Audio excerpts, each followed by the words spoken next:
在地人在地前来看台南仁德的港尾高溪有一个地方池，开满着桥仔式的布地莲，有够水。但是真可惜哦，这个布地莲会造成地方池的水质恶化，嘛会挡着这个通水道。环保局已经开始来清除了，2礼拜后这片花海就会消失。若有想要去看，就要紧哦。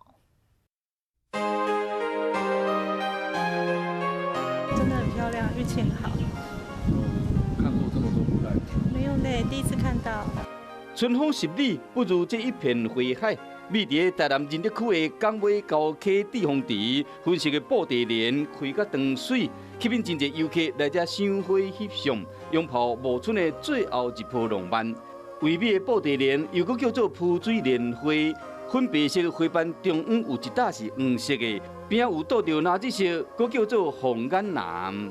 真侪游客拢把握机会来赏花，可以来拍照的啊！听说明天要清除了，所以赶快来拍啊！